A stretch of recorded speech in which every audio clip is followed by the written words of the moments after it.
Thank you very much. It's a real privilege to be with you this morning. I want to begin my remarks today by telling you a story of an event that happened last summer. I was driving with my family last August when all of a sudden I got a call from my assistant here in Washington saying that the president wanted to call me. And my first reaction was, the president of what? I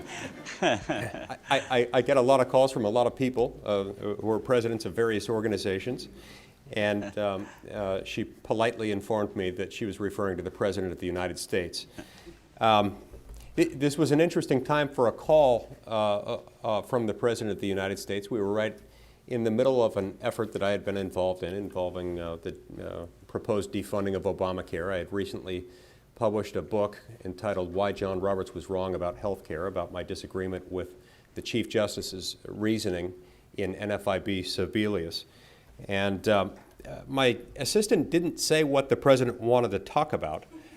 She said only that I should stay near a phone for the next 45 minutes to an hour. I felt a little bit like I was back in school and like I had just been called into the principal's office.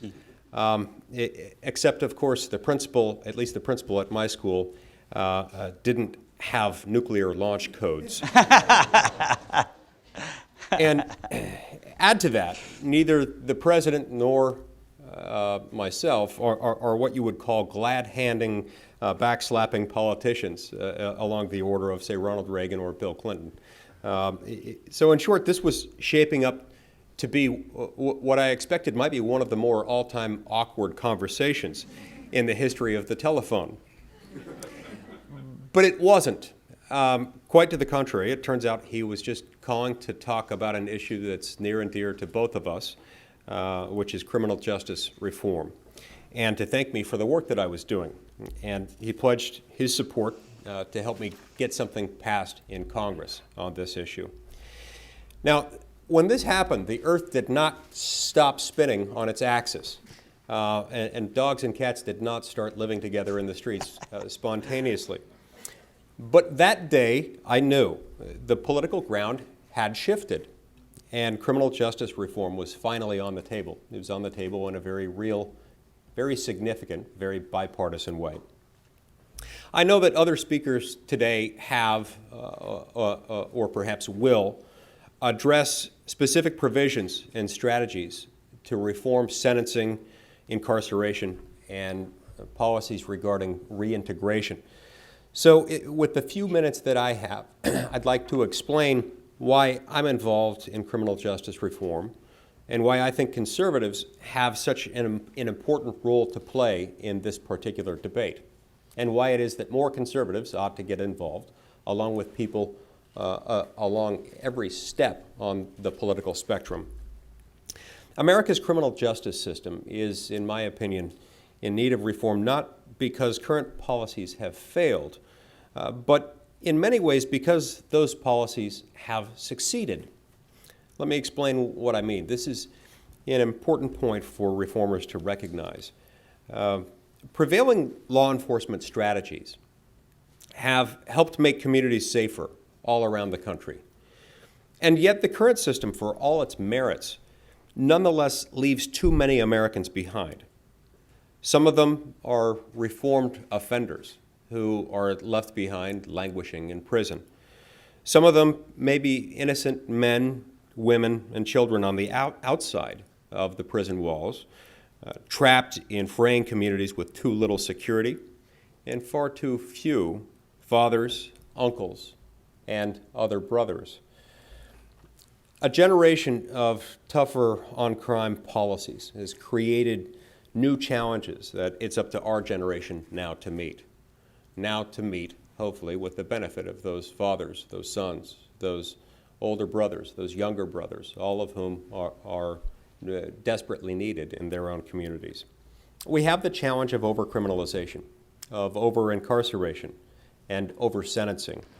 We have a mountain of empirical evidence demonstrating the social and economic value of stable, intact families and the costs of the breakdown of those same families. We have prison policies that make rehabilitation the exception rather than the norm. And we have regulations that make it unnecessarily difficult for even reformed offenders to build a new life and to earn an honest living once they have been released from prison.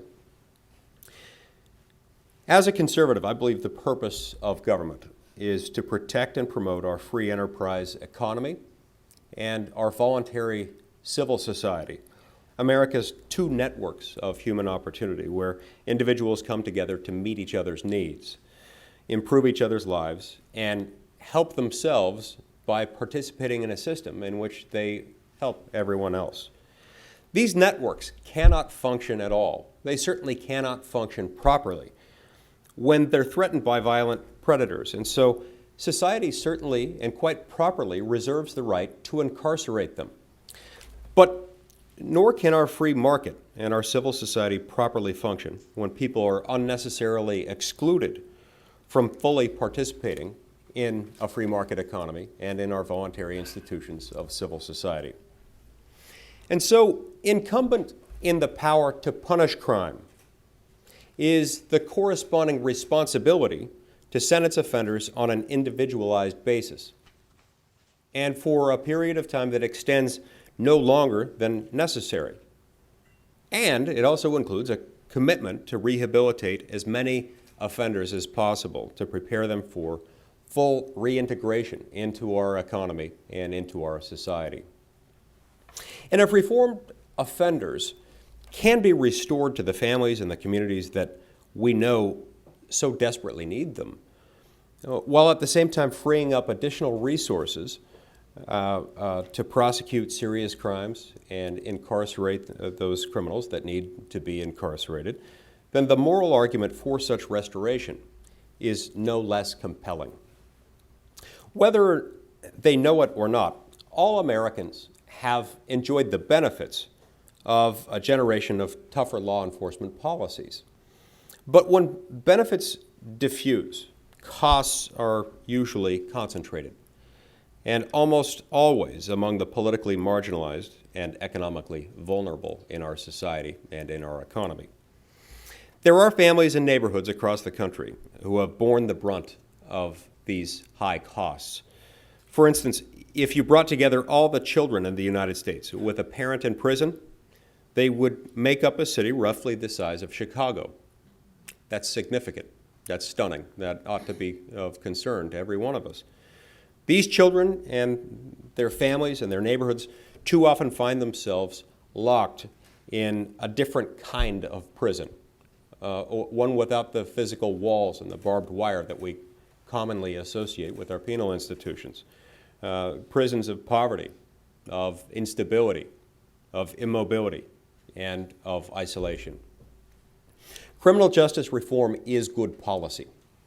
It would more efficiently allocate prosecutorial resources and lead, I believe, ultimately to fairer outcomes within our criminal justice system. But the real benefits of criminal justice reform won't be found necessarily just in government budgets, or even in courtrooms, or even just in prisons, but in homes and in classrooms and churches and sidewalks within neighborhoods where hope can finally start to make a comeback. Criminal justice reform is not so much about letting people out as bringing them in. To craft policies to help reformed offenders and their families fully participate in our society and in our economy, and to help build an America that gives them opportunities, the same opportunities that all of us want for ourselves. Thank you very much, and I wish you the best of luck in this conference.